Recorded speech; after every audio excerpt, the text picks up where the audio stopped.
أعوذ بالله من الشيطان الرجيم. بسم الله الرحمن الرحيم. Yesterday we were on day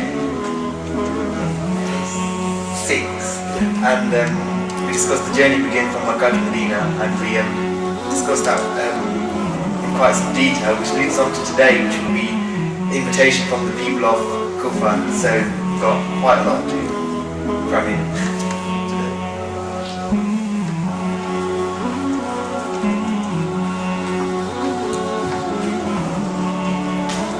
بسم الله الرحمن الرحيم. الحمد لله رب العالمين والصلاة والسلام على أشرف الأنبياء والمرسلين وعلى آله وصحبه وسلم. أما بعد, dear respectful brothers, Assalamu alaikum wa rahmatullahi wa barakatuh. I assumed that we will have enough time to do a lot, but even though we are spending 10 days going over the journey of Imam Hussain regarding the Karbala, or the journey of Karbala, time is very limited, and it's only when you do research you realize how much information is available. Yesterday we spoke about the journey begins from Medina and Munawwara, from Makkah to Medina. It should be the other way around. It should be from Medina to Makkah, really. But we wrote here Makkah to Medina. That's an error, because the Imam left from Medina and he went towards Makkah. Now Imam Hussain is still in Makkah, and today we're going to discuss the letters or invitations from the people of Kufa, the people who invited him, and in regards to them. Now what happens is, when the news of the death of Muawiyah radiyallaho anhu arrives in the Muslim world is quite taken back. A vacuum is created, unfortunately, if you want to call it. A power vacuum, as you call it. There's a lot of people speaking and speculating. Now the Kufan people, when they learn about the death of Muawiyah, the narrations are very happy, and some of them are quite upset in regards to what's happened. However, they're still overwhelmed in the sense that they want change. And when they hear that the situation in Mecca is that both Imam Hussain and Abdullah ibn Zubair radiallahu anhuma, these two personalities, have gone to Mecca and are refusing to give the oath of allegiance to Yazid, this then begins an episode where people then begin to spread rumors, and allegations are moving around the Muslim world. You know, like Chinese whispers. You say one thing and it's not that, but it's something else. So the Kufan then basically start saying that Yazid has been rejected. Hussein is calling people to give allegiance to him, and he's not doing that. Imam Hussain isn't calling people to give allegiance. Imam Hussain is looking at the political situation. He's analyzing what's happening in the scenario. So when rumors get around, people then in Kufa, they began to gather in the house of Sulaiman bin Surad al-Khuza'i. Sulaiman bin Surad was one of the head of the Kufan rebels, if you want to call it, as they call him in the books. And he was, one narration says, he was an opportunist. He was a very opportunist individual. Wherever the money was, that is where he went. And he was a very slick person. That's one narration. The other narration says that he was a Sahabi, but that's very weak, because I couldn't find his name with the Asma Rijal books. I checked with the Asma Rijal and I couldn't come across his name, whether he's Sahabi. At-Tabari says he is, Wallahu A'lam. So we'll hold our judgment regarding such a person, because we don't know whether he's a Sahabi or isn't. But what we do know is that he supported Imam Ali and he supported Imam Hassan in their leadership, and he fought in the Battle of Siffin. So people gathered in his house, and they then began to discuss these rumors, and they then began to say that there's a chance that we should bring Imam Hussain to give our allegiance to him, and we should support him, and we should be with him. Now the people, why is it that the Kufan people are fed up? Why is it that the Kufan people want change? The reason for that is corruption and fasad in the Muslim world. You have to understand that the last time that the Muslim world felt some type of peace was during the leadership of Umar bin al-Khattab radiallahu anhu. Sayyidina Umar had an iron fist with his governors. He had an iron fist the way he did things. And there was a lot of blessings in there. There's an incident where, let me quote to you a saying. A man came to Sayyidina Ali and said, why isn't Amir al-Mu'mineen during the time of the Shaykhain? When I say Shaykhain, this refers to Abu Bakr and Umar. This is a term the ulama use. Why is it during their leadership we had peace and tranquility? But why is it during your time we have fitna? We are fighting and corruption. Sayyidina Ali says, because at the time of Abu Bakr and Umar, they had me to advise them. And in my time I have people like you to advise me. Hey, you get the point? So that summarizes the situation. One of the other things was, during the time of Abu Bakr and Umar, there was unity within the Muslims. There wasn't disunity. Everyone was united. When Sayyidina Uthman became a leader, unity was there. But due to the policies implemented by Marwan bin Hakim, the de facto leader, he then alienated a lot of people. And we know, and we spoke about the martyrdom of Uthman on the third day, and we went through the fitna that happened. Because of that reason, the Muslim world was corrupt. There was torture, there was bribery, there was corruption. People were not safe now. Now what happened in the Muslim world, people were being killed for no reason by the government. At the time of Umar, a Jewish man got his right against the governor Amr bin As of Egypt. And you remember the story I mentioned to you. One man got justice and he wasn't a Muslim. At the time of Umar, you could travel anywhere in the Muslim world and you would be safe from persecution.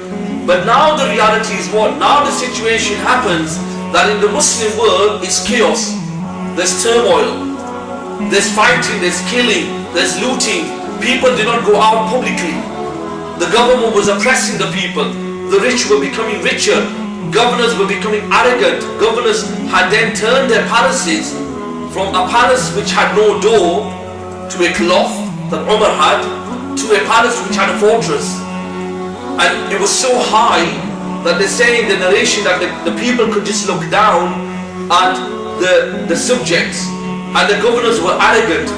The governors were people who used to sit on the mimbar and curse people. And then, if they never liked you, they said, just kill him.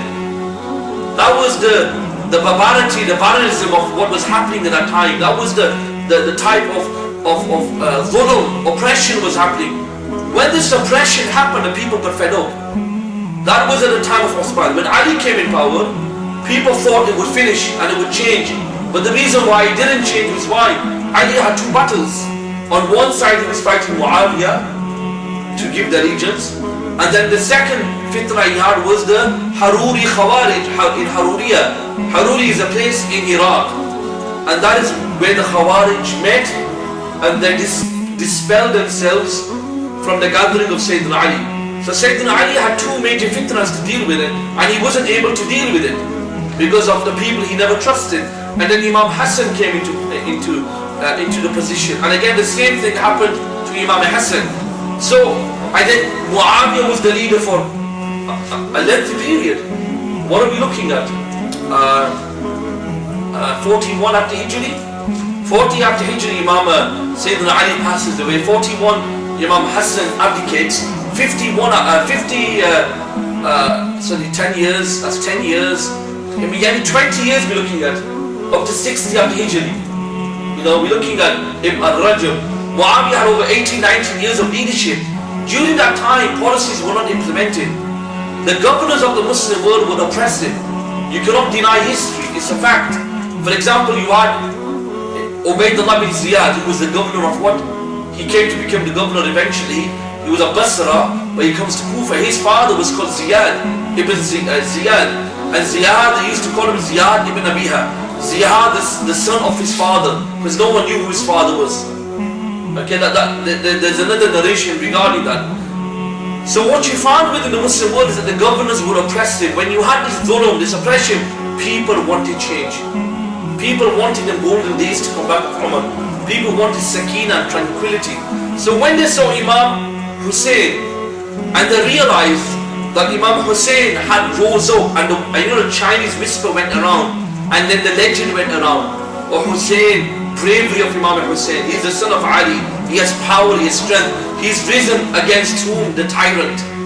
There was an image trying to be played by the people. It was like a people's fight, a people's battle.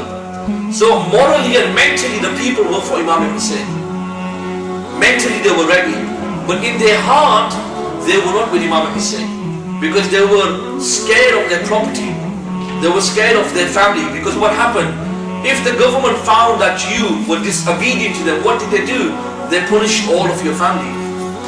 they used to crucify you in front of your house. And this is a fact. And this is something that the Prophet prohibited. This never happened at the time of Abu Bakr. It never happened at the time of Umar. Why? The Prophet said, do not mutilate the dead. Show respect to even the dead, the dead bodies. This had begun to become so apparent that if someone went against the government, what did they do? They just crucified him. So this was the dhulm. I'm trying to give you a picture. I'm trying to make you realize what the geopolitical situation was like at that time. It was a very bad situation. The Muslims were fed up. These were not the golden days of Islam. And from that time, the only time that Islam really came back, where the Muslims experienced tranquility, was the time of Umar bin Abdul Aziz for 2.5 years. People then realized, and that is why some people say that Umar bin Abdul Aziz is from the Khulafa al-Rashida, even though he isn't, because he came well after. But his minhaj, his government was like that. And there's a narration which says that during his Khalifa, during his, Wallahu alam, Allah knows best whether this is true or not. They said the fox and the sheep will not kill each other. It's a saying in Arabic, they say, Ibn Khaldun mentions it, that the fox and the sheep would not kill each other. That is how much tranquility, whether that's an exaggeration, a mubalagha or not, Allah knows best. And the narration then says that when the fox did kill the sheep, they then realized it was the death of Umar bin Abdul Aziz. Whether that's a legend, a story that was made up or not, wallahu a'lam, there's nothing to... No, it was Umar bin Abdul Aziz. It was clear-cut Umar bin Abdul Aziz. Yes, it's clear-cut. So whether that's true or not, some of the Ibn Kathir said it's a legend, it's a lie, but wallahu a'lam. So when all of this fitna happens, the Kufan people then gather in the house of Sulaiman bin Surad al-Khuzai. He's one of the influential people. And he talks to the people and they all agree and say, what we should do now is take advantage of this. There's a vacuum in the Muslim world, a political vacuum. Let's write a letter to Imam Hussain and invite him to come to Kufa. Let's give our allegiance to him and support him. Now Sulaiman bin Surad al-Khuzai turns to his people, to the Kufan people, and says to them, he says, don't call Hussein if you're not going to support him. He warns them advance. He says, only call Imam Hussain if you are going to physically support him and you are willing to die. That is what he says. He says the path that we are taking is a very dangerous path. We will make enemies with brothers and we will make enemies with uncles. He says we will be fighting the Syrian people. He says Syria will come to fight us. Are you willing to fight? And he said, if you are not willing to fight, then don't write a letter to Imam Hussain. They all agree and said, what? We will write a letter. And in the letter they write what? One of the things they write in the letter to Imam Hussain, they said that the governor, does anyone remember who the governor of Kufa was at that time? It's not a test. Nu'man bin Bashir. Nu'man bin Bashir was the governor of Kufa. So they then write to Imam Hussain and say to Imam Hussain that we do not read now prayer behind that man. We've stopped praying behind him. Nor do we pray the Eid behind him. Nor do we come out for Eid for him. We've rejected him as our leader. And they write a letter. They send the first letter under 3-4 signatories. 2 days later they send another letter with 50 signatories. 3 days later they send another letter. And as this process goes, they send 4 to 6 different letters within 4 to 6 different periods. Some narration says, which is far-fetched, that 12,000 letters came to Imam Hussain. Wallahu alam, whether that's true or not. But it's mentioned in the narration. However, these letters then began to build the momentum that the people are fed up, the people want change, the people want Imam to come to Kufa. So one of the letters they write, and they write to Bismillah ar-Rahman ar-Rahim, to Hussain, may Allah be pleased with you, peace be upon you. They say from Sulaiman bin Surad, and they give a name of about 6 to 7 different people that wrote the letters. One of the things that you also realize, if you read the books of history, the word Shia is used. The Shia of Kufa. That doesn't mean the Shia sect. It's not referring to them. For example, if you read, let's say, Tabari, Muhammad ibn Jarir Tabari's version regarding the Battle of Siffin, he says the Shia of Muawiyah and the Shia of Ali. Because the term Shia in Arabic, it comes from the Quran, it means supporter. That's what the word Shia in its lexicology meaning in the Arabic language means. So the word Shia was used as supporters. So Shi'ani Ali means the supporters of Ali, Shi'ani Muawiyah means the supporters of Muawiyah. It doesn't mean the sect or the group that we have today of the Shias who believe in the Rawafid and so forth. Some people say, oh, the Shia that believe in the 12 Imams. We believe in the 12 Imams. The 12 Imams are Imams of Ahl Sunnah wal Jama'ah. The 12 Imams starting from whom? Sayyidina Ali to Hassan al-Askari. All these 12 Imams are giant Imams of Ahl Sunnah wal Jama'ah. So we also believe in that. So we shouldn't fall in that trap of saying the 12 Imams of the Shia. That's wrong. And nor should we give da'wah. Many ulama I've seen, unfortunately, Imams that when they act, when we have a academic rebuttal of the Shia because we do disagree with them. Our disagreement with the Shia should not be so extreme that we become anti-Ahlul Bayt. That's something extremely important. Many scholars made this mistake in the history of Islam, that when they wanted to rebuttal the Shia for the Aqidah, they went so far that they actually then wrote things which was anti-Ahlul Bayt. So we do disagree with them, but you shouldn't go to such an extreme of becoming such a person who's like that. So what do the Shia say? Or the supporters of in Kufa, the supporters of Imam Hussain that wanted to come, they say, praise be due to Allah. In the letter they write some things about praising the death of Muawiyah. That's what they've written. They're happy. So it shows an indication what the circumstances like in the government. It shows what the people believe and think, what was their feeling and what was their inclination. They then turn around and say that we don't pray behind Nu'man bin Bashir. We refuse to pray our prayers underneath or with him. And they then say that we don't pray Friday prayers with him. They say we don't come out even on the Friday prayer. They say we will only support you. We give you our allegiance, we give you our life. Even if it means us going to Syria to fight them, we will fight them with you. We will not abandon you. Imam Hussain then reads the letters, and Imam Hussain then writes a letter in return to them, and he replies to them. Imam Hussain writes to them and says, from Hussain ibn Ali to the believers of the Muslim world. And one narration says he writes to the leaders of the believers of the Muslim world. So Imam Hussain was saying that Yazid was not the leader, but the normal people, they themselves were the leaders of themselves, because you were in charge of your own folk. He says, I received your letters from Hani and Sa'ad and the various people. And he says, I pray Allah subhanahu wa ta'ala will bless you. I pray Allah subhanahu wa ta'ala will remove from us disunity. For indeed, if there is no Imam, if there is no Khalifa, there is no point of living.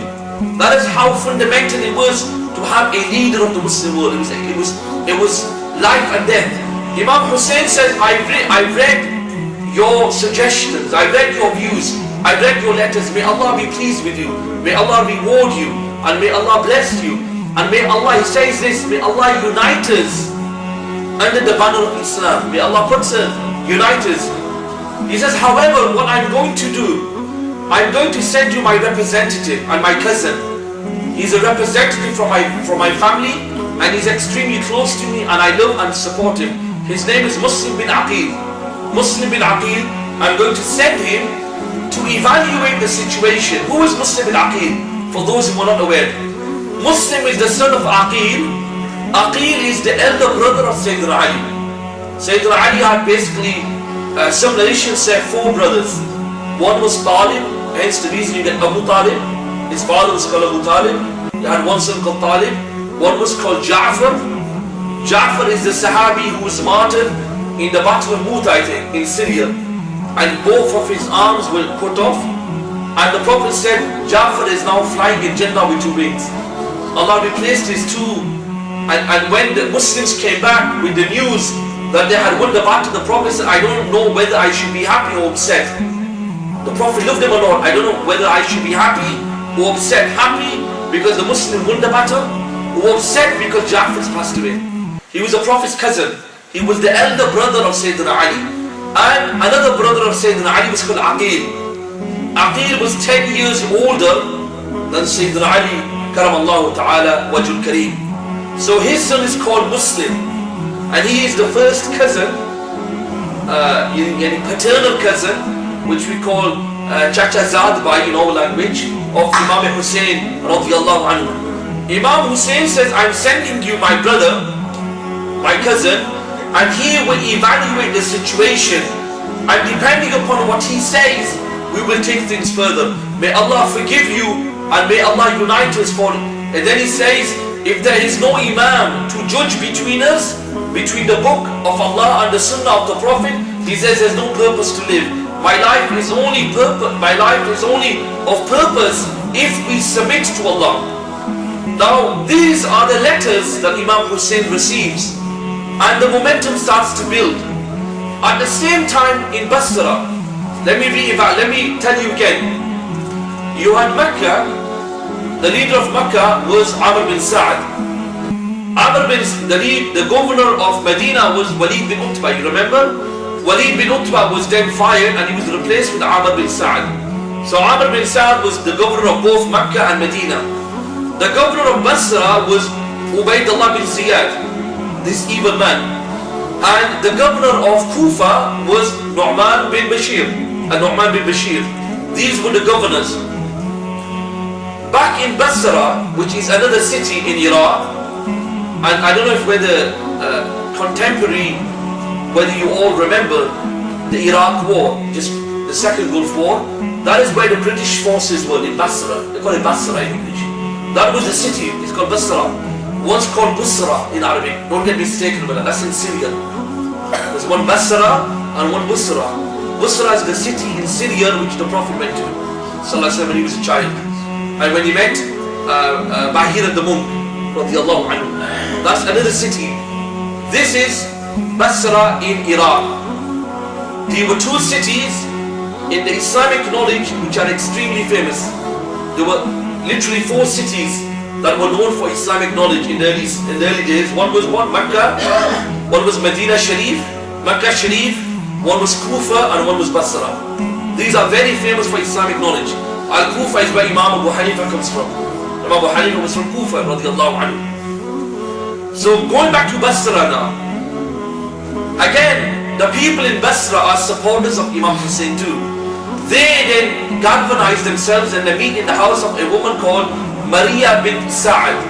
This lady Maria bint Sa'ad, Imam Tabari says that after this incident, you don't find any mention of who she is.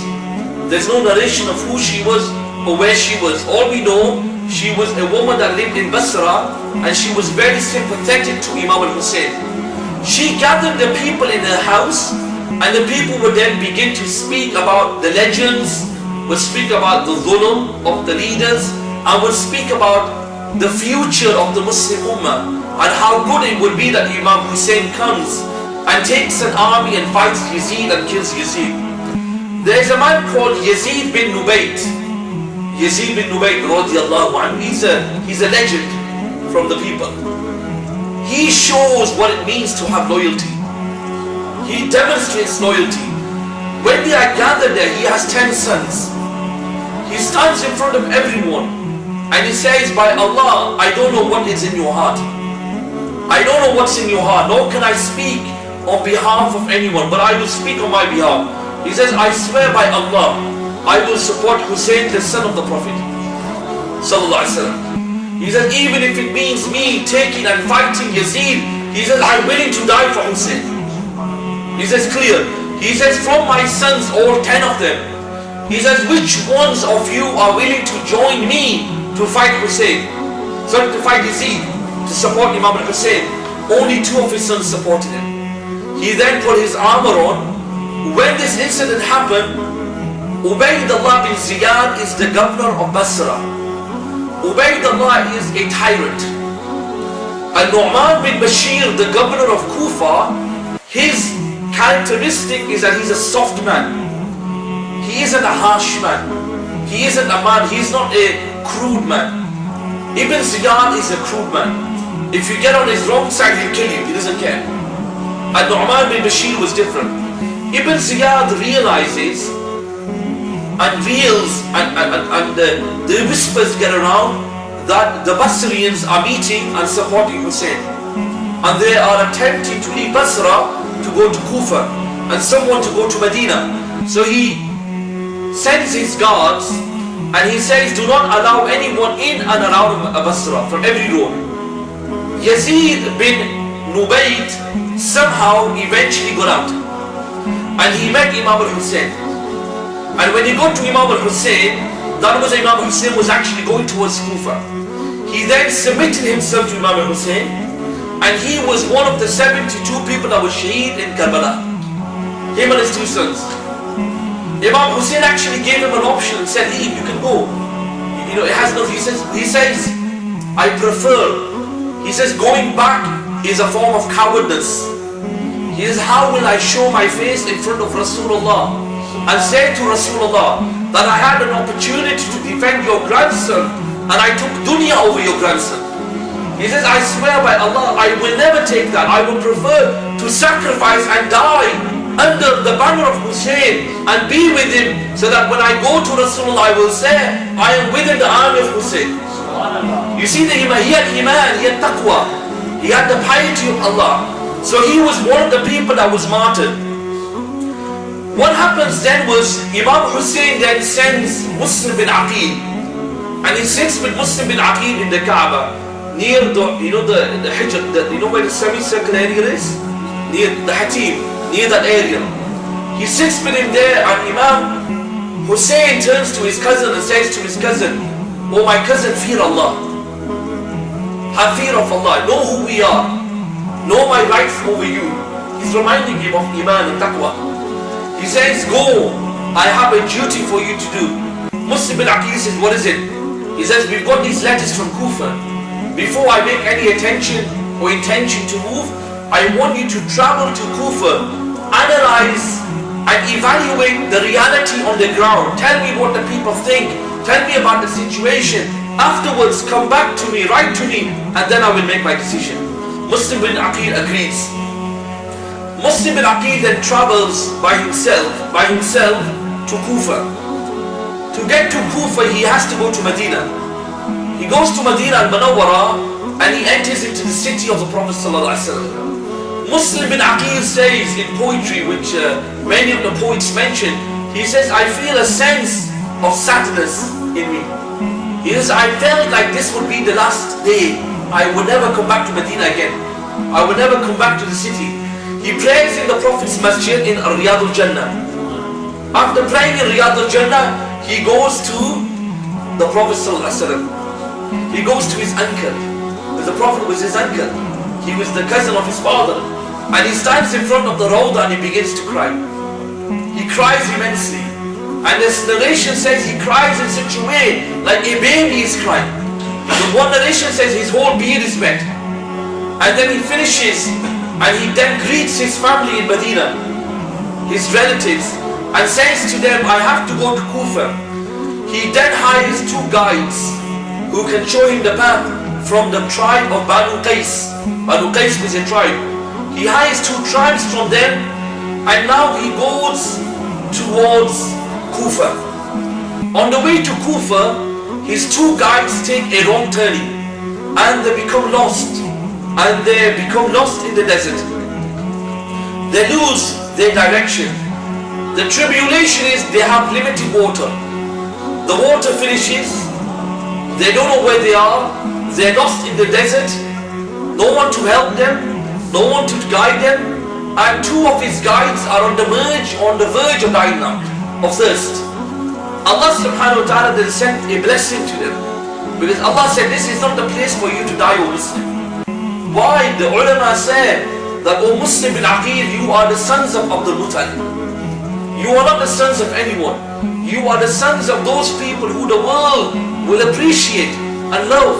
And your zikr will be mentioned until Yawm al-Qiyamah. Think about it, 2015, 1,400 years after Imam Hussain passed away, in this masjid we are remembering Muslim bin Aqil. Tell me, does anyone remember Yazid? The only people I remember Yazid is with anger, with vengeance, with la'na, with curse. And that will happen until Yawm al-Qiyamah because of the love we have. They're on the verge of dying and Allah gives them a blessing that the two guides turn to Muslim bin Aqil and say, follow this path. This path will take you to water. Muslim bin Aqil eventually gets to a place where he finds a well. He drinks from the well and then he writes a letter to Imam Hussain explaining the delay. He writes the letter and says to Imam Hussain, this is what's happened. I went to Medina, I did this, I did this, I did that. And now I'm lost. I have a bad feeling about this. This isn't a good, this is a sign, maybe from Allah, that we shouldn't go to Kufa. And the letter comes to Imam Hussain. Imam Hussain writes back to him, because he knows his cousin.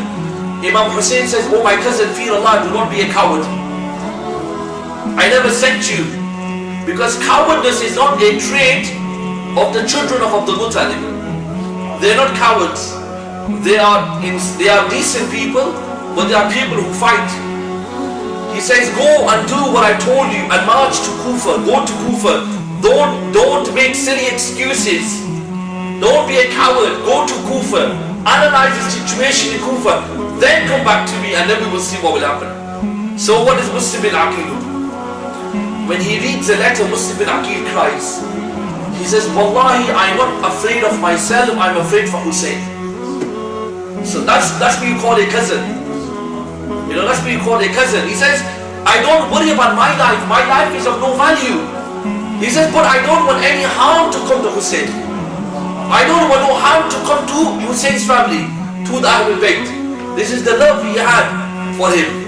And Muslim bin Aqil, he arrives in Kufa on the 1st of Dhul Hijjah, 60 after Hijri.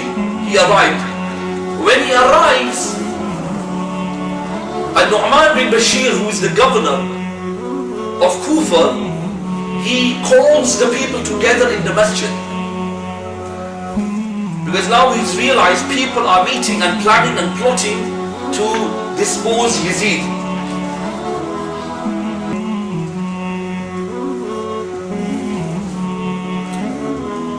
He gets up on the mimbar, Nu'man bin Bashir, and he says, oh people, you know how good I am as a governor to you. He says, may Allah's blessings be with you, may Allah praise you, may Allah love you. He says, I am a person who, after this day, any one of you who has been disobedient to the Khalifa, to Yazid, but after this day shows remorse, I will forgive them, I give them immunity. Anyone that planned or plotted to call Hussein, I forgive you now. He then starts to speak to them in nice soft words. And he says, but anyone that fights against the leader, he says, I swear by Allah, until Allah gives me strength, I will have a sword in my hand and I will kill each one of you. He says, I will not deter in killing you. I will not deter in punishing those who rise up against the government. Some of the people who were with him, within his community, his supporters. One is, for example, Umar bin Sa'ad bin Abi Waqas. Umar, the son of the famous Sahabi, Sa'ad bin Abi Waqas, radiyallaho anhu. Umar is the one who led the army to Karbala. And he's one of the cursed people who, even in his life, his father threw him out of the house. And he became a person who was a rebellious person, even in the early days of Islam. What the people turn, like Umar bin Sa'ad, they turned to Nu'man bin Bashir and they said to Nu'man bin Bashir, they say, oh Nu'man, be a man. They say, oh Nu'man, be harsh on these people. You speak so soft when they are willing to destroy the government of the Muslims. And Nu'man bin Bashir then says to them, he says, Wallahi, I swear by Allah, I would prefer to be a weak man but be obedient to Allah rather than being a strong man and disobedient to Allah. So even Nu'man bin Bashir realizes that even I can be harsh, but that harshness, the consequences of that is the punishment and the wrath upon Allah subhanahu wa ta'ala. When this incident happens, what the people then do, Umar bin Sa'ad and many other people, they then write a letter to Yazid. And they tell Yazid what happened in Kufa.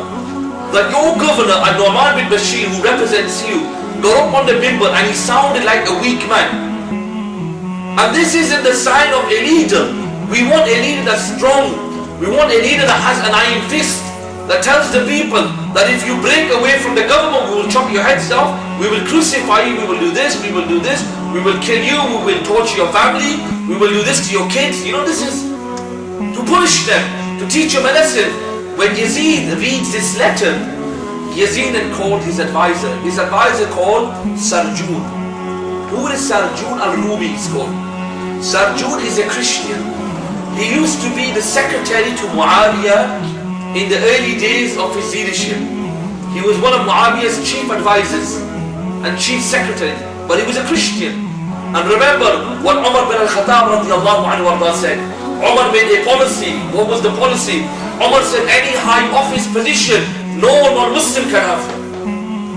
It's in the books of Tariq. Umar made a point that said from high office, no high position in office can a non-Muslim be the leader. That's why Umar had a servant that was a non-Muslim. Umar said to him, you become a Muslim in order for me to give you more responsibility. I cannot give that to you if you do not become a Muslim. He says, I don't want to become Muslim. Umar said, La ikraha fi din. There's no compulsion in deen.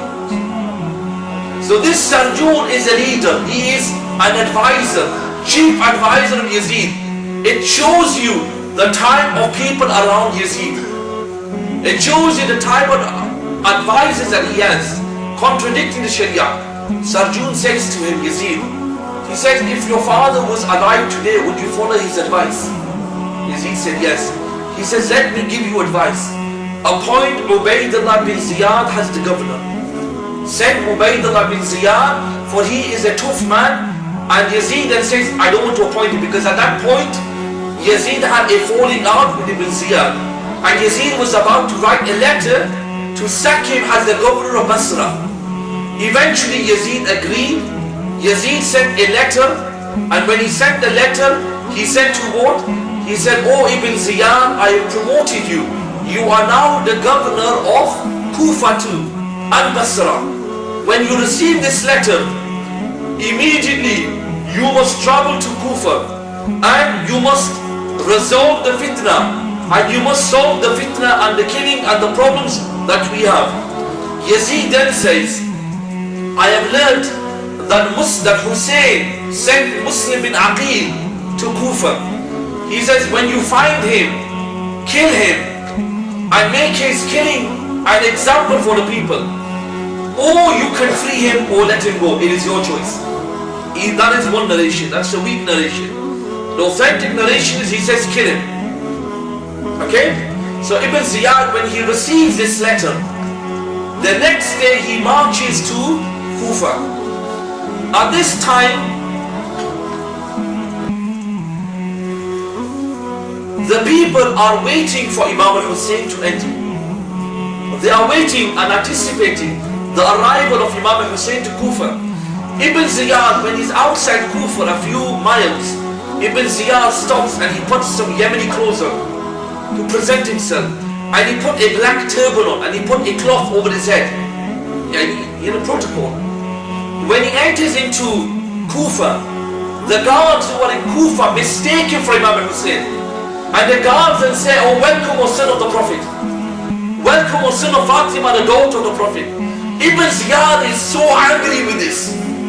He's extremely angry what they are saying and the way they are welcoming various different people. Eventually what happens, Ibn Ziyad continues walking into Kufa. When everyone then starts to say, welcome, O son of the Prophet, the whole of Kufa then realizes Hussain has arrived. They all come out to Kufa and they all began to do istiqbal. They try to welcome him, but they don't realize this is Ibn Ziyad. It's not Hussain radiyallaho anhu. And Nu'man bin Bashir is in his palace. When he hears the uprising of the people, and the people are happy and are shouting, immediately he closes his doors. And he runs to the top part of his palace. Ibn Ziyad comes to his door. And everyone is then saying, oh welcome, O son of the Prophet, oh welcome, O son of the daughter of the Prophet, oh welcome, marhaban, and they're giving such a welcome. Ibn Ziyad inside is boiling with anger and anger and anger. He wants to say something, but the reason why he doesn't, Ibn Kathir says, he fears for his life. He fears that if he says to the people, I am who I am, they will attack him. So what does he do? He goes to the door of the governor and he knocks on the door. The governor refuses to open. When the governor looks down, he says, one of the guards, one of the people with Ibn Ziyad said, it is Ibn Ziyad from Basra. One of the Kufa people hear this and they say, well, this isn't Hussain, it's Ibn Ziyad, may Allah's curse be on him. It isn't Hussain, it's Ibn Ziyad. And all the people know him.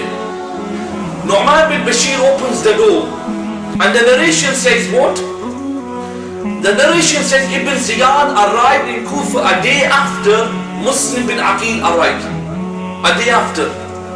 He closes the door and Ibn Ziyad tells the former governor, Nu'man bin Bashir, he says, make the adhan.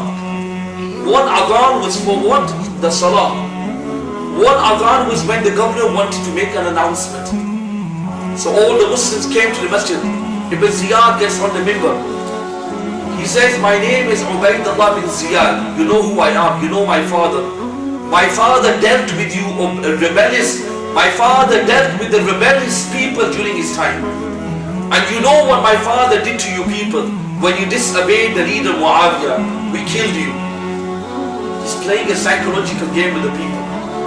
He says, I swear by Allah that I am not the son of my mother if I don't kill you people if you rebel against Yazid. The Imam, the Khalifa. He says, if you rise against him, I will kill you. And not only that, I will make an example of you and your tribes and your people. He says, I will punish you in such a way that you wish that you weren't even born to your own mothers. He's playing a psychological game with them. He says, however, those amongst you who is obedient to the leader and abandons this fitna and abandons this rebelliousness and this so-called revolution, he says, I will be the most soft person to you. I will be the kindest person to you. I will be the fairest person to you. I will share with you my food and my drink. I will share with you my money and my wealth. He says, I will be an obedient servant and I will obey the laws as long as you obey them. But you know, if you rise up against them, he says, I swear by Allah, you will feel my sword on your neck. He says, you will feel my sword. And he says, if you obey, I will help you.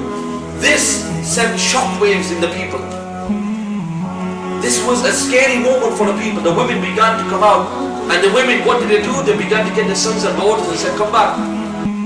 You know, this is politics. You know, leave it. Like they say nowadays. What did the people say? Yeah, this yasi baat hai. You know, leave it. Just live your normal life.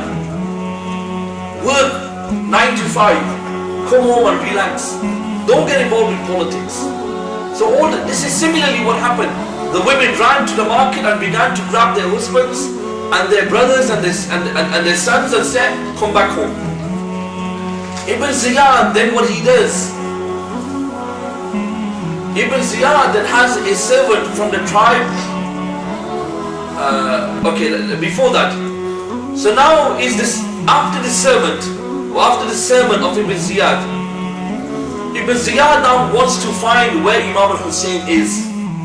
So Imam Muslim bin Aqil is. He wants to find where Muslim bin Aqil is. Because the first duty order that Yazid gave him was what? What was the first order? Was to find him, kill him, or free him, up to you. Secondly, deal with the fitna of Kufa. Thirdly, deal with Imam Hussain. These were the orders that were given. So what does he do? At this time, when the situation becomes volatile, and because where Imam Muslim bin Aqil was living was a known place, Muslim bin Aqil then goes underground. He then goes to the house of a man called Hani bin Urwa. Hani bin Urwa was one of the senior people of the Kufan people and the supporters of Imam Hussain. But he was a person who was afraid. He was influential. Initially he refused to accept Imam Muslim bin Aqil. Afterwards he accepted him in. When Muslim bin Aqil said, am I not your guest? Don't you have rights? Don't I have rights over you and you have rights to me? He agreed. Ibn Ziyad now begins the search for Muslim bin Aqil. He calls a servant from the tribe of Banu Tamim, one of the tribes, Banu Tamim, one of the servants. He gives him 3,000 dirham. Let me give you the analogy of what 3,000 dirham is like. When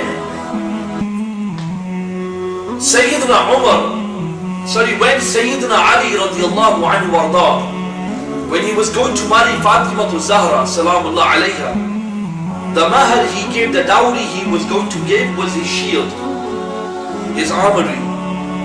He sold that to, does anyone know, Uthman bin Affan.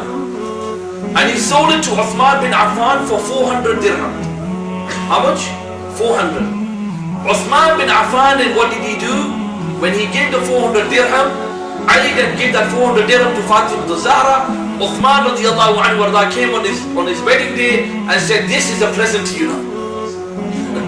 So he gave him the 400 and gave him a present. The same armory back. Because Ali was a poor man radiallahu anhu. So 400 dirham just for an armor. And that's a lot of money. Now imagine 3,000 dirham.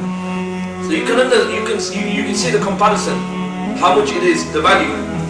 He gives the 3,000 dirham and he gives it to the servant from Banu Tamim and says, you find Muslim bin Aqil, and when you find him, pretend to be one of his supporters and give the allegiance to him and give this money as a gift, if you have to Muslim bin Aqil, to convince him that you are with him, and tell them that you are from Syria, from Homs.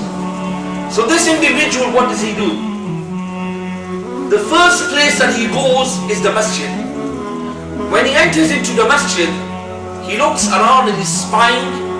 He sees a person praying at a distance who's called Muslim bin Awsaja al-Asdi.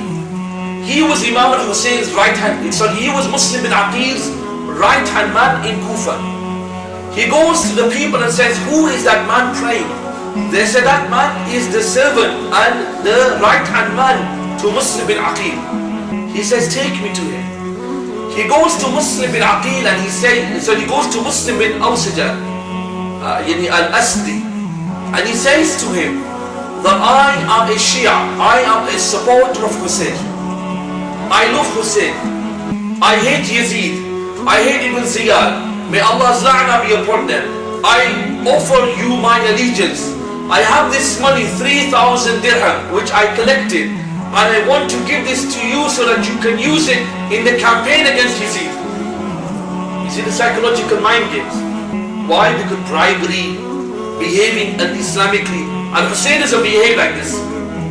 That is one of the reasons why Imam Sayyidina Ali's leadership, why wasn't Sayyidina Ali's leadership as successful according to Western Orientalists? Ali never did these things. Bribery, buying people out. You know, whereas the other people from the other side did buy people. They did bribe and give money. So he agrees. He takes him to Muslim bin Aqil, and Muslim bin Aqil is now in the house of Hani bin Urwa. Hani bin Urwa is one of the influential people of the Kufans. When the servant enters into the house, he recognizes Hani, because Hani is that person, day and night, twice a day, he used to come for the majlis with the governor. The governor would hold a public meeting with influential people, Hani would visit it. So he now realizes this is the place.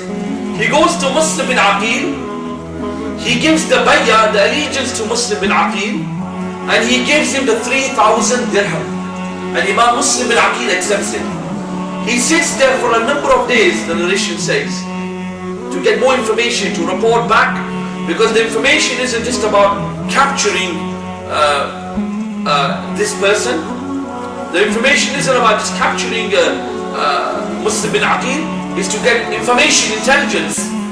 He sits there and Muslim bin Aqil then begins to take the bay'ah from the people on behalf of Imam Hussain.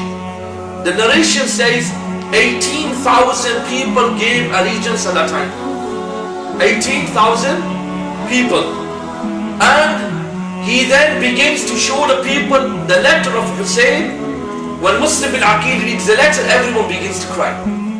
Everyone's emotional. So what happens then is Hani becomes Hani bin Urwa, who Imam Muslim bin Aqil is in his house. He becomes sick. Illness befalls him. When Ibn Ziyad hears this, Ibn Ziyad said, I want to visit him. When the news comes that the governor is going to visit Hani bin Urwa, his supporters said, this is the moment to kill him. We have now the opportunity to kill Ibn Ziyad. Kill him and replace him with Muslim bin Aqil. And we have a new governor. Hani says, Wallahi, I will not do this because I cannot do this when a guest is coming to my house. Because one of the qualities of the Arabs, which the Bataan people till this day have, is that if you are their guest, they will never give you up, even if that means they have to die for you, they will never give you up. Some people have this quality in them, that if you are their guest, they will never give you up. Anyway, he refuses. Ibn Ziyad comes that night, Hani sits with him, they socialize, and he leaves. Then there's a man called Sharik bin Ahwab. Sharik or Sharik they call him in one narration. Sharik is a person who is amongst the elderly and most respected people amongst the people of Kufa. Even though he was anti-Yazid, but he had such an influence that Ibn Ziyad used to respect him a lot. He had a lot of respect amongst the leaders. He becomes ill and he moves into the house of Hani bin Urwa for treatment. He becomes extremely ill. When he's in the house of Hani bin Urwa, Muslim bin Aqil is there. He says to Muslim bin Aqil and says to him, he says, if you have the opportunity to kill Ibn Ziyad, will you kill him? Muslim bin Aqil said, yes, I will kill him. He says, he's coming to my house tonight. Hide behind this curtain, one narration. One narration says, hide behind this door. When I say, give me a cup of water, this is the sign, this is the logo, this is the code. Then you come out and kill him and finish him and get rid of his fitna. Then the people will make you the leader, and when you become the leader, the governor, if Allah gives me good health, I will support you. That night Ibn Ziyad now comes to the house of Hani bin Urwa. He meets Sharik and he speaks to him and he greets him. He then says to the people, he says, give me a glass, give me a cup of water. And his servant comes out, a female. When she sees Muslim bin Aqil, she runs away. He then realizes nothing's happened, no one's come out to attack Ibn Ziyad. He then says, I said, give me a cup of water. And nothing's happening. And then he said, don't you fear Allah, will you let a man die because of thirst? Give me a cup of, at this time, Ibn Ziyad is sitting. Ibn Ziyad looks and turns to Hani, says, this old man has gone a bit funny. Maybe the illness has got to his head. Hani says, yes. And then Ibn Ziyad had his bodyguard called Mehran. Mehran gave him an eye. He gave him a wink with his eye. An indication, let's go. Because they had a code word.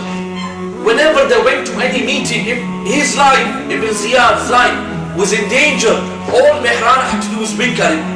Wink at him once, that was a code, get out of here now, move quickly. Ibn Ziyad immediately stands up and says, I have to go. Now, Sharik wants to keep him because he wants the people to kill him. He said, no, you must stay. Won't you write my will? Won't you write my will? No, write my will. And the narration said, he tries to pull Ibn Ziyad pulls him away and says, we will come tomorrow. And he leaves. And when he leaves, one narration says, what Mehran says, oh Ibn Ziyad, Wallahi, he wanted to kill you. He said, A'udhu Billah. Ibn Ziyad says this. This is the first narration. Ibn Ziyad says, how can he try to kill me when I was so good to him and my father was so nice to Hani? How can Hani do this in his house? He said, doesn't Hani realize the gifts and the qualities and the prosperity that we've given him? That's the first narration. The second narration I'll discuss after this point. After this incident, Sharik then turns to Muslim bin Aqil and says, why didn't you kill him? Why didn't you kill him? Look at the iman of Muslim bin Aqil radiallahu anhu. Subhanallah. Muslim bin Aqil said, I would have killed him, but Hani told me not to kill him in his house. I cannot violate the house of Hani. I am a guest in the house of Hani. Subhanallah. I cannot violate my rights here. Okay, and even at that time, look how great Muslim bin Aqil was. He says maybe he is a Muslim and violating a Muslim is haram. Killing him is haram, and I did not feel comfortable. Sharik then says this is a big mistake by you, and 3-4 days later Sharik passed away. His janazah was led by Ibn Ziyad. When this incident happens, after the janazah, the second narration says that Mihran goes to Ibn Ziyad and says they were plotting to kill you, and their code was give me a cup of water. And Muslim bin Aqil was in the house. How did they know that? The second narration, because of the servant from Banu Tamim. He came and he overheard what happened, and he went back and he reported to Mihran, who was one of the head of the police and the bodyguards. Ibn Ziyad then summons Hani bin Urwa. Why? Because Hani used to come during the day and the night, but he stopped coming. He then turned to the people and said, why is Hani not coming to my majlis? They said he's sick. He says he's not sick, go call him. They go to him and they said the governor calls you, he's demanding you. Hani realizes something's wrong now. Hani then goes and it's Jum'ah time. He prays the Jum'ah prayer. Ibn Ziyad says to him, come with me. And now they go to the governor's majlis. When they go to the governor's majlis, look at the reality now. Hani bin Urwa realizes something isn't right here. Ibn Ziyad says to him, oh Hani, am I that evil? Am I that bad to you? Wasn't it my father who was kind to you and Hadi and Hujr bin Adi? You all know Hujr bin Adi, the Sahabi. Who is Hujr bin Adi? He is from the great Sahaba, one of the great supporters of Sayyidina Ali. His father arrested him and sent him to Muawiyah in Damascus, and he was killed. He was from the Sahaba. Hujr bin Adi radiallahu anhu. He's one of the great Sahaba. He says, don't you remember it was my father that showed kindness to you and to Hujr? He said, is this what we get in return? Betrayal from you? That you wanted to kill me in your house when I visited you when you were sick?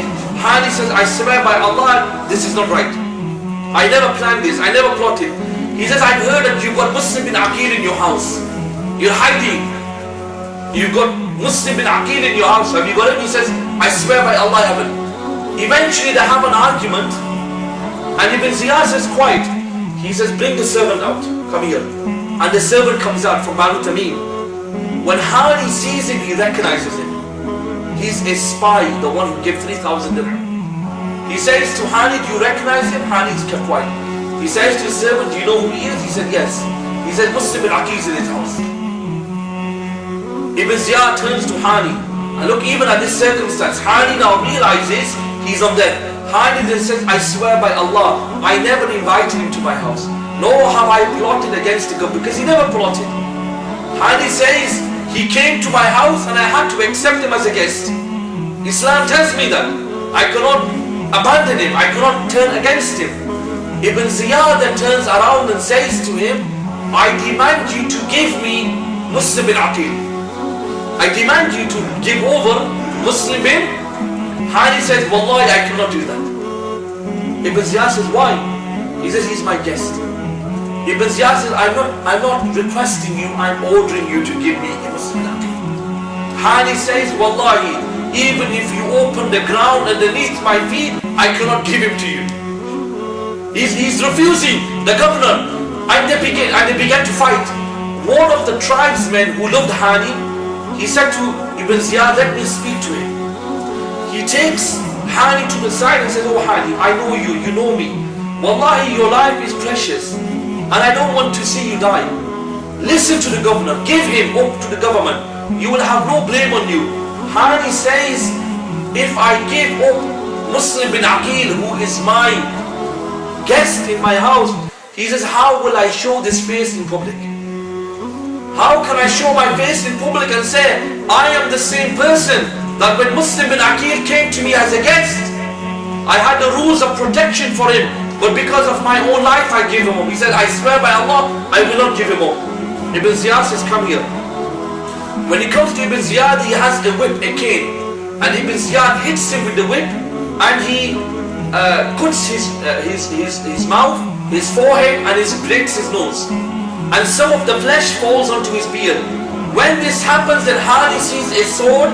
He attempts to get the sword to fight or kill Ibn Ziyad. The police push him away. He then turns to the people and says what? Hani turns, Ibn Ziyad turns around and says, arrest him and put him in jail. There was a place in the palace for a jail. That Muhammad, there was a guy called Muhammad who was amongst the police, amongst the supporters of Ibn Ziyad. He turns around and he says what? He says, oh Ibn Ziyad, you know what type of person Hani is. He has tribes. If he announces, his people will come and they will fight. At that moment, Hani's supporters all come running to the doors of the governor, shouting and saying, we've heard that you've killed Hani. Ibn Ziyad now realizes the situation, and what does he do? He then sends a message to the people to tell the people, sends a messenger and says to the messenger, go to the people and tell them, I've only arrested him and there's no need to have concern. When they tell his people, the tribes people, they're content and they leave. From this moment of leaving, now we enter towards the end part of Kufa, and also we have the time for Salah, which I think I'm going to have to continue after the Salah, because I don't want to rush it at all. I want to take as much time as possible to finish the end of Kufa towards the martyrdom of Muslim bin Aqil, and then we will look at it. I thought today that we could get to the ninth of, it's not going to be possible. Tomorrow we will discuss the ninth of Muharram and Imam Hussain entering or making the journey to Karbala, because there's a lot of detail we have to go over regarding what happens to Muslim bin Aqil. So I think we should leave it there. We should do the adhan. It gives more time for us, and then after Salah we will continue. For sallallahu ta'ala ala Sayyidina Muhammad wa ala alihi wa sahbihi wa sallam. Bismillah ar-Rahman ar-Rahim. I think we should continue in regards to what we're doing.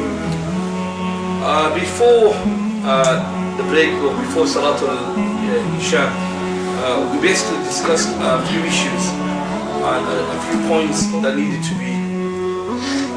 Well, it's very hot, isn't it?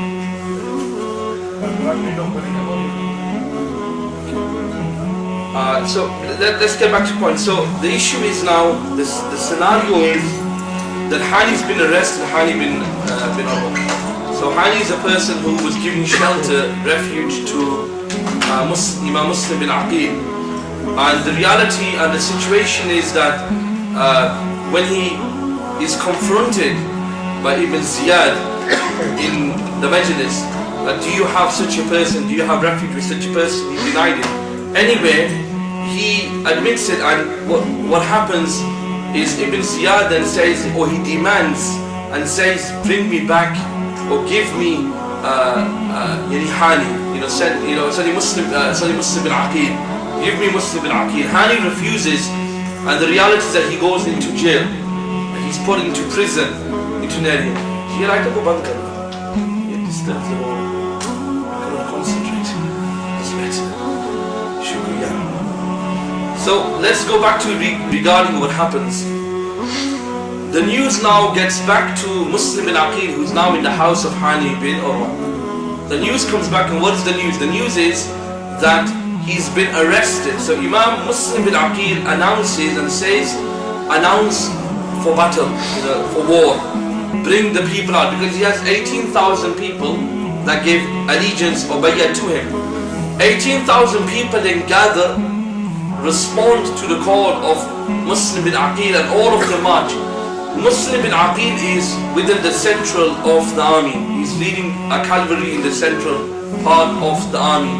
His left and right wing is controlled by two of his main senior advisors or senior people of Kufa. When they get to the doors of the governor now, Ibn Ziyad at that time did not have a large army with him. You know, some narration says 300, some says 400, some says 500. There's different narrations, but Ibn Ziyad did not have an army to take on the people, especially 18,000 people. There was no way that he had that type of manpower. So Ibn Ziyad, what he does is he immediately closes the doors, and all of the elderly senior clansmen that the 18,000 people belong to are in his majlis, are sitting privately with Ibn Ziyad. Ibn Ziyad turns to them and says to them that if you value your life and you value your property and you value your position in society, you better make sure that the people that are outside that belong to your tribe go back home. If not, when Yazid does send an army and he comes back, and he will come and he will bring an army, he says, I will make sure, even if I'm alive or dead, we will make sure revenge is taken and that you are tortured, and and this is done and that is done. These are the elderly people. They're scared because why? Because they're scared because of their own position, power. If you go to any village in any part of the world, if you threaten the elders of the village, the ones who run, the ones who make the decision, they will do anything just to save their skin, to save their power. Because it's not about, for them, the elderly clansmen, it wasn't about supporting. They neither supported Imam Hussain, nor did they support Muslim. They were happy the way things were going, because why? Because the government was paying them money. And the money that they used to receive was for what reason? To keep your mouth quiet, to keep your mouth silent, to keep your people under control. So what happened was, when these 18,000 people are now gathered outside the governor's house, and they're going to attack the governor, they're going to remove him from power, this is Ibn Ziyad's final chance. Now what happens is, these elderly tribesmen come out and say to the people, they say, oh people, you know who we are. And they eventually convince their people to leave. And what you see, from 18,000 comes to 10,000. From 10,000 we end up with 5,000. 5,000 people out of 18,000 people. And then they're vanishing, they're disappearing. Why? Because they've been reminded. What is the reminder? The reminder is, these people are so naive. The reminder is, Yazid's bringing a big army. Yazid's bringing over 100,000 soldiers to Kufa if you don't go back to your homes. And if he comes to Kufa and you have done what you've done, trust me, you will all be slaughtered, you will all be killed. It was to teach them a lesson. Eventually what happens, Muslim bin Aqil is in the masjid and he only has 500 people with him. When he finishes his salah, he turns around, there's only 100 people with him. You see the betrayal. Muslim bin Aqil remembers the incident of Ali radiyallaho anhu, his uncle, and he realizes that these people are treacherous people. They don't, they have no loyalty. All of those people that said, we will give our life, we will sacrifice everything, we are with you, we are with you. Muslim bin Aqil leaves the masjid, he looks behind, he's only got 50 people with him. They're vanishing one by one. From 18,000 by midday, the narration is by midday, the Zawal time, just before Dhuhr, it was 18,000 people with him. By the evening time of that night, he only has 50 people with him. He keeps walking, he looks behind, he comes to the gate called the Gate of Kinda, which is an area in Kufa. He turns around and he only has 10 people with him. 10 people. He turns and he keeps walking, he looks behind, 3 people. He's upset, he's devastated. He's not devastated because of himself. Why is he so upset? Because he's already written a letter to Imam Hussain to say, leave Makkah, come quickly to Kufa. He now realizes that this is the bribery, this is the loyalty of the Kufan people, that they've all left. He looks behind, there's no one's with him, he's by himself. He's in a strange land, there's no one, there's no family, there's no relationship, and he's wandering up and down the city. All the doors are shut. Why? Because in the Muslim world, not like nowadays, but in the old days, the cities like Baghdad, Kufa after Salatul Isha, lights were off. Because the hadith says that you should not go out at night time because shaitan is out. But nowadays, whole night the lights are on and the Muslim world is thriving, and people stay out till about 2-3 o'clock in the morning. A'udhu billah. In them days it was like a ghost town. He continues walking and walking until thirst overtakes him, and he sits at the doorstep of a woman.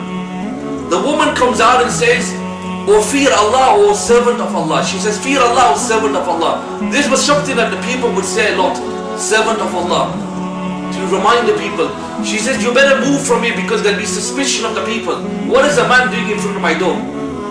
She said, and Muslim bin Aqil turns around and says, "O servant of Allah, will you not give me some water?" And she went inside and she got some water. She came out and she gave him the water, and he drank from the water, radiyallaho anhu. And he then puts his head down and he's in deep thought.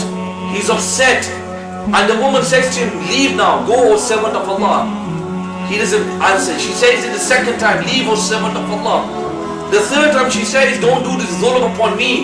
People will talk. What is a man doing outside my house? Leave." He turns around to the woman and says, "O woman, O servant of Allah, I am a strange man in your land. Will you not give me some comfort? Will you not give me something so that I may repay you later? Will you not let me live here for a few days to be your guest, and I will repay you?" The woman turns around and says, "Who are you?" He says, "I'm Muslim bin Aqil." She says, "You are Muslim bin Aqil, are you sure?" She said it truthfully. He said, "Yes." She immediately grabs him and takes him in the house. The old woman had some type of, she had more audacity. Think about it. One old woman, she was a widow. She was born, and her husband, her former, she was a slave originally, the narration says. She had a son called Bilal, who was part of the army of the Kufans, part of Ibn Ziyad, and her husband, who left her, was one of the people that fought in Karbala against Imam Hussain. I can't remember his name, but it's mentioned in the books of Tariq who he was. She takes him inside and look at this woman, one old woman. 18,000 people can't even offer food or water to Imam Hussain Aqil. Forget protecting him. They invited him thousands of miles, and when it came to the crunch, not fighting, just to give him shelter. Even give him a horse to get out of Kufa, even help him to escape. The Kufan people said and arranged and attempted to help Muslim bin Aqil to leave Kufa. Then he would say they had some insaniyah, some type of humanity, but they didn't even do that. They just abandoned him. They abandoned him like ants abandon people that run away. Ran away. And this old woman that she has an area in the house, which was an area which is kept, a room which is kept for the guest. And she gave him some food. He wouldn't eat. And she left. Her son comes now, Bilal. His name is Bilal. And the son sees the mother going in and out of this room. And he turns to the mother and says, "Why are you going into that room? What is the reason? What is the purpose?" She says, "I can't tell you." He says, again, "Oh mother, why are you going to?" She doesn't tell him. The third, fourth time he convinces the mother. The mother says, "You need to make an oath first with me. Make a qasam with me that you will not tell anyone who is in that room." He says, "Fine." He says, "Who is it?" She says, "I have Muslim bin Aqil in my room." One narration, the son becomes angry. He says, "Are you crazy? Do you know the whole government, Ibn Ziyad, is looking for this man who is a fugitive? And do you know what will happen if Ibn Ziyad finds him in our house?" He said, "He'll kill you, he'll kill me." Eventually the mother convinces him not to do that. This guy Bilal, he used to work under a guy called Muhammad. This Muhammad was one of the head of police of Ibn Ziyad. He goes to Muhammad and he tells him, he doesn't tell Muhammad, he tells Muhammad's son that I have Muslim bin Aqil in my house. Then he goes and tells the father that I know where Muslim bin Aqil is. And the father said, "Where?" They tell him. He then goes to Ibn Ziyad. When he goes to Ibn Ziyad, he tells Ibn Ziyad, "I've located Muslim bin Aqil." He says, "Where?" "In such a house." Ibn Ziyad says, "Take 60, one narration says. The second narration says 70 men in horse, fully armored, and bring him to me. They then march, and remember, Muslim bin Aqil doesn't know what's happening now. He took this house as a refuge. Eventually, Muslim bin Aqil then hears the footsteps of horses and cavalry. Army, the forces have come. He then arises and they attack him. When they attack him, he fights back. And he is so ferocious, alhamdulillah, the narration says, that he's tired, he's wounded, his morale is down. But even in that circumstance, Muslim bin Aqil radiyallaho anhu is fighting like a lion, because he comes from the family of lions. He comes from the family. His uncle is Ali radiyallahu anhu. And his uncle is Rasulullah. His grandfather is Hazrat Abu Talib radiallahu anhu. His great-grandfather is Hazrat Abdul Muttalib. And he doesn't come from a small, he comes from the best of the Arabs. And he's fighting ferociously to such an extent, he takes all 20 of the men out. They leave the house. One of them comes towards him and hit him, and it hits his lip. He cuts his upper lip, he falls back. They come towards to attack him again, and again he fights like a lion. They all run out. All the soldiers run out. So what did they do? They then got fireballs and attacked the house to put it on fire. He goes on top of the roof now, Muslim bin Aqil, and he's fighting still like a lion. Now these people, Muhammad, who is one of the head of the police, he realized there's no way that we can make this man come down. Either we will die and we will have a lot of casualties, and then he will die. They know he will die eventually, but they know that with killing him, he will take 10, 20, 30 people with us. And you will see this tomorrow in the battle of Karbala, how one man like anhu radiyallahu anhu, Imam Hussein's nephew, the son of Zainab salam al-Aliyah, one single man took 70 men on. A young man. And you will see the fire of the Ahlul Bayt. You will see the strength of how the Ahlul Bayt fight on the battlefield. You will see that tomorrow. So they realize that they cannot do this. So what did they do? They say, Muhammad says to Muslim bin Aqil, he said, I give you my word, you will be safe. I give you my word, you will be safe. Put down your weapon. Calm down. Don't worry. I give you assurance. My name is Muhammad. I'm Fulan Fulan. I can't remember his full name, but his first name was Muhammad bin Sabti. He was one of the guards of Muawiyah, sorry, of Ibn Ziyad. Muslim bin Aqil agrees, and he comes down. When he comes down, tears are coming down his eyes, radiallahu anhu. And they put him on a donkey, a mule, and they take him towards Ibn Ziyad now. He's given up, and he's crying. He's crying immensely. One of the guards and soldiers say, why are you crying? Don't you know the thing that you've done? What do you expect? You should expect this. You should expect turmoil. You should expect hardship. You can't expect to have a rebellion and not have hardship. Muslim bin Aqil says, Wallahi, I'm not crying because of that reason. I have no concern for my life. The only reason I'm crying is because I told Imam Hussain to come to Kufa. He said, that's the only reason I'm crying. I'm scared for Hussain. I'm worried for his family. I have no worry for myself. And when he enters into the gate of the governor, he looks and he sees cold water in ice. He turns to the soldiers and says, give me a glass of water, I'm thirsty. And one of the guards says, we swear by Allah, you will not drink anything until the fire of hell. We will not let you drink anything but the fire of hell. Muslim bin Aqil turns around and says, how cruel you are, man. May Allah's curse be upon you. He said, is this the way you treat people? Don't you have manners? Don't you have morals? He mentioned many things. He says, don't you know who we are? Don't you know who my family is? He says, don't you have don't you have an ounce in your heart of fear of Allah? Why was it that these people did not fear Allah? Because they were new Muslims. I said it yesterday, you missed it now. The reason why they never feared Allah was because the dhikr of the Ahlul Bayt was haram for 40, 50 years. But not 40 years, I'm exaggerating there. Let's go back. For at least 20 years from the time of Imam Hussain, Imam Hassan's shahadat, from even before that, 41 after Hijri, until 59 after Hijri to 6 Hijri, the Ahlul Bayt zikr was haram in the Muslim world. You weren't allowed to praise the Ahlul Bayt.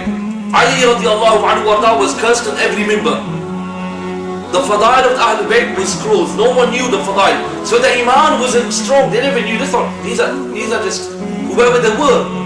Eventually what happened, one child then bought a cup of water for Hani with a jug and a napkin. He gives Hani the glass, and every time Hani is drinking, the blood is going into the glass. And it overwhelms the water. 2-3 times Hani tries to drink. So Aqil bin Muslim bin Aqil tries to drink, radiyallaho anhu, because of the injury he had, he wasn't able to drink. And then Muslim bin Aqil is still sent, and they bring him into the court of Ibn Ziyad. When he comes to Ibn Ziyad, he doesn't give salam. He doesn't give no salam. And the guard said to him, why don't you give salam to Ibn Ziyad? Why don't you give salam to the governor? He says, how can I give salam to the man who's going to kill me? How can I give salam to the one who's going to kill me? Ibn Ziyad says, by Allah, we will kill you today. You are right, you will be killed. And Muslim bin Aqil says, do whatever you want to, for all of us will die one day. No one will live forever. We will all go to our Lord. We will all go to our Lord. And Ibn Ziyad then begins to abuse him and curse in front of him Sayyidina Ali. Then he cursed Imam Hussain, and then he cursed Imam Hussain and the Ahlul Bayt. And Muslim bin Aqil kept quiet. He didn't respond back to him. This was a great quality of the Ahlul Bayt. It's narrated by Imam in Tariq al-Khulafa that one day, which I just mentioned to you, the reason why the Ahlul Bayt never behave, if you curse them, they never curse you. One day when Marwan was the governor, he went on the mimbar in Medina al-Munawwara, and Imam Hussain was in front of him, Imam Hussain was in front of him, radiyallaho anhuma, and Marwan began to curse Sayyidina Ali. And then he spoke ill of Sayyidina Ali. And then he looked at Imam Hussain, and Imam Hussain kept quiet. Then Marwan, he sneezed. And he sneezed and he cleaned his nose with his right hand. With his right hand. And that's when Imam Hussain says, you disgusting creature of Allah. Don't you know you're not allowed to? You shouldn't clean your hand. You shouldn't clean your nose with your right hand. You should do it with what you clean yourself in. Meaning the hand that you do istinja with. That is the hand that you should do. You are a disgusting person. Get out of here. That is how the Ahlul Bayt behave. They don't behave. If you hit them, they don't hit you. They're people of love and mercy. They don't have this behavior. We're coming towards the end. Muslim bin Aqil looks around and he says to Ibn Ziyad, will you allow me to speak to someone from my clans here, from my tribe here, from Al-Quraysh? He says, go ahead. He sees Umar bin Sa'ad bin Abi Waqas radiallahu anhu. I'm saying radiallahu anhu for Sa'ad bin Abi Waqas, not for Umar. Sa'ad bin Abi Waqas is Sahabi Rasul, and he is the cousin of the Prophet's mother, Sayyidat Amina salamun aliyah. He was the Prophet's maternal uncle, Sa'ad bin Abi Waqas radiallahu ta'ala anhu warda. His son was called Umar, and he was a rebellious who drank alcohol and did haram. His own father kicked him out of the house. And when he died in his deathbed, Sa'ad bin Abi Waqas radiallahu anhu warda, he refused to give any inheritance to Umar. He abandoned him as a son. He was an evil man. And he was the one that led the whole army of 4,000 men against Imam Hussain in Karbala. And he is the cursed individual who was the first person to shoot the arrow on the battle of Karbala. He was the first person to do that. What was his name? Umar, the son of Sa'ad. Muslim bin Aqil looks at him and calls him, and they meet each other. He says, I have 3 wishes, and I want you to fulfill 3 of my wishes, please. He says, what are they? He says, number 1, I owe such a person money. Will you repay the debt on my behalf? Because I don't have money with me, and my family is in Medina and Mecca, and I don't want to go to Allah in this state. So look at that. His qarza he wants to repay. He knows he's gonna die. He knows his life is coming to an end. He's not saying, oh, do this for me or help me. You are a close man to the governor. He's saying, no. He said, Lord, repay my debt. Number 1. He says, number 2. He says, you know that these people that have no haya. He says, when I die, bury me. When I die, bury me. Radiallahu anhu. Look at his wishes. No dunya, nothing for dunya. He said, my 3rd wish and final wish write a letter on my behalf to Imam Hussain and tell Imam Hussain what's happened now. He says, why? He said, because I've already written to Hussain 16 days ago. 16 days ago.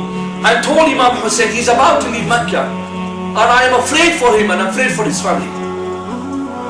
I wrote to him and said to him, come to Kufa. Come running to Kufa. And when he reads my letter, he will trust no one apart from me. And he kept quiet. Ibn Ziyad says, come here, what did he ask you? And Umar bin Sa'ad said, he asked me these three things. Ibn Ziyad said, for the first, repaying his debt, you can do whatever you want to. It's between you and him. Regarding writing a letter to Hussein, do whatever you want to, write a letter. If Hussein comes in peace and does what we tell him, we believe him. If Hussein does not accept us, we will chop his head off. This is how, look at his language. In Ibn Ziyad is like he's speaking, you know who you are speaking to, say the Shababi Ahl al-Jannah. You're speaking about the masters of Jannah. You are speaking about Hussein who Abu Huraira is cleaning his shoes. Abu Huraira radiyallaho anhu, that's not a small Sahabi. He's a big Sahabi. And he's cleaning the shoes of Imam Hussain and Imam Hassan. These are the people who Umar radiallahu anhu warda, he's on the mimbar. Abu Bakr is on the mimbar. And Imam Hassan comes to him and says, oh old man, get off the mimbar. That is the mimbar of my grandfather. Who are you to sit on the mimbar of my grandfather?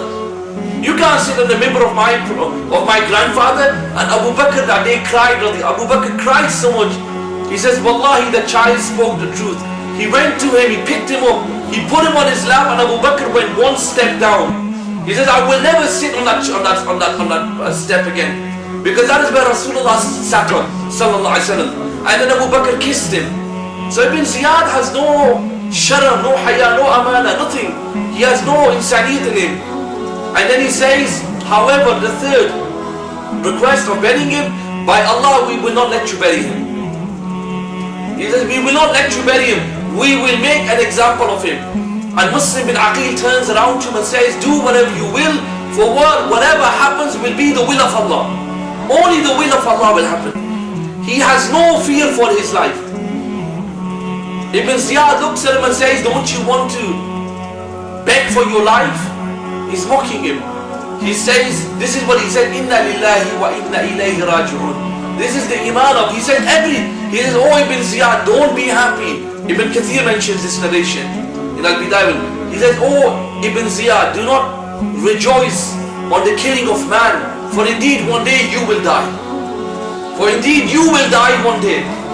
Ibn Ziyad says, take him. They said, what should we do? They said, take him to the highest part, the highest platform, the highest tower of the palace. They said, when you take him to the top, chop off his head, throw his body down, and then throw his head down. And let it be an example to everyone. And when Muslim bin Aqil is now walking up the stairs, he knows he's going to death. He's walking to death, and what does he say?